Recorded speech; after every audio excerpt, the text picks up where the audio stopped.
Yo, what's up mga kaibigan? Halina tayo magkwentuhan. Ang 6-time NBA champion and 5-time league MVP Michael Jordan ay malaking fan ng rising star mula sa Minnesota Timberwolves Anthony Edwards.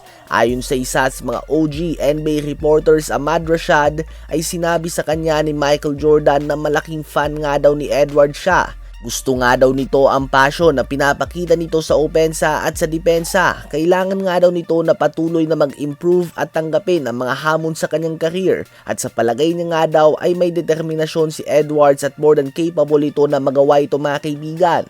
So ayun nga po, ang kino-consider na GOAT o greatest of all time ng madami ay humahanga kay Edwards at kahanga-hanga din naman talaga ang 24-year-old star ng Minnesota Timberwolves. May old school vibe nga siya mga kaibigan. Andun yung competitiveness niya at kagustuhan na i-shutdown ang kanyang matchup.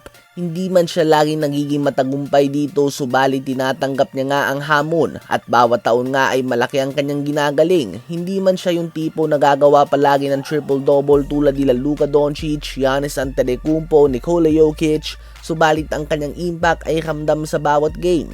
Si Edwards ay nag-average ngayong season ng 30 points, 5 rebounds, 4 assists and 1.5 steals per game on 50% shooting sa field and 41% shooting naman sa 3-point line. Isa nga siya sa mga high flyers ng liga, subalit isa din siya sa mga pinakamagaling na 3-point shooter sa buong NBA ngayon, to the point na isa nga siya sa dalawang player na nakikita ni Stephen Curry bilang ang player na makakasira ng kanyang all-time 3-point record. Kayo ba mga kaibigan, sa palagay nyo ba ay magagawang mag-MVP at magkampiyon ni Anthony Edwards kapag pumasok na siya sa kanyang prime age na 27 to 32 years old?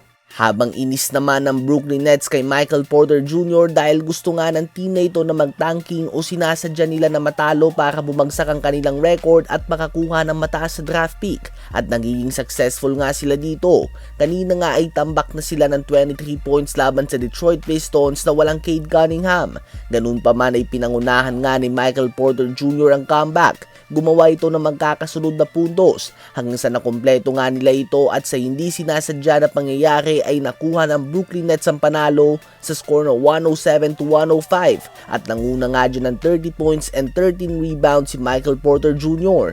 Sa post-game interview ay sinabi ni MPJ na kailangan masolusyonan ng NBA ang tanking at hindi nga daw siya masaya dito.